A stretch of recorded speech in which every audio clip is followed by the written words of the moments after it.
Joining me now is Steve Milloy, former Trump EPA transition team member, founder of junkscience.com. Steve, simple question. As it looks now, will the CCP be running our climate and energy policies under Joe Biden? Well, great angle, Laura. I think, Gina McCarthy, the Natural Resources Defense Council, even the Harvard School of Public Health, where she currently also has a position, is funded by Communist China. They purchased Harvard School of Public Health in 2014 for like $350 million. And since then, they've been putting out all this anti-American science that they've used against the Trump administration.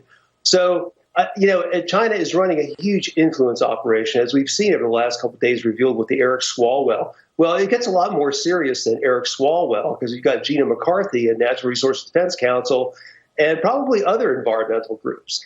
And, a couple of years ago, as you mentioned, Congress was investigating whether China is funding these groups to basically wreck America through their advocacy for regulation, especially climate regulation. Climate is the big deal. Climate, as President Trump has pointed out, it's got nothing to do with the environment. It's got nothing to do with the climate.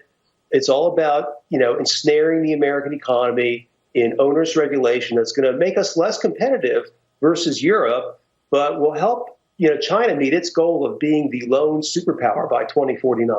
Yeah, well, Gina McCarthy has been a supplicant of China's for a while now. Here's what she said back in 2013. I know the types of technologies that U.S. companies produce that I'm going to be looking at in China that they are now using to monitor air quality in Beijing. That is a building block for China that will get them moving forward in leaps and bounds, which is frankly what needs to be done and needs to be done quickly. Steve, as she delivered this speech, the EPA, which she headed, was imposing crushing regulations on our own industries. That's right. Just mention, China's air is as filthy as ever. It's not really clean. But when Gina McCarthy was Obama EPA administrator, she basically killed the coal industry. She killed 50,000 high-paying coal jobs, hundreds of thousands of other support jobs. She killed coal communities, coal pension plans. She wiped out 95% of the coal industry's market value, sending companies into bankruptcy. She put the taxpayers on the hook for coal pensions. I mean, that was, she did a great job on coal industry.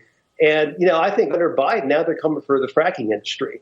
And, that's just what China wants. China wants to cripple us by having Joe Biden ban fracking or, otherwise try to kill off fracking.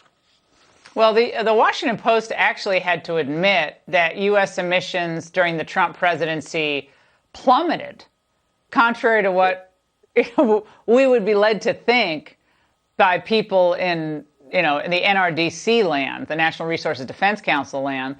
Some of that's probably, to deal with the pandemic where we lost an enormous amount of productivity. But the idea that you can't be a conservative and want to conserve the best of America and be environmentally conscious is ludicrous.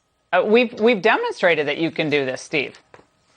For sure. Listen, the United States is the only industrial country that has really reduced emissions, if that's the kind of thing you're interested in. I'm not really worried about it, but we have reduced emissions, and it's thanks to fracking. And guess what? Joe Biden, the Democrats, AOC, Gina McCarthy, they want to ban fracking. How does that make any sense? It doesn't. Look, conservatives get a bad rap. I breathe the same air and drink the same water as everybody else. I want a clean environment, but that's not what this is about. This is, as President Trump said, this has got nothing to do with the environment. This has everything to do with ensnaring our economy and wrecking our economy for China's benefit. The Great Reset is upon us. Steve, thank you so much. And Thank while you, Biden Laura. outsourced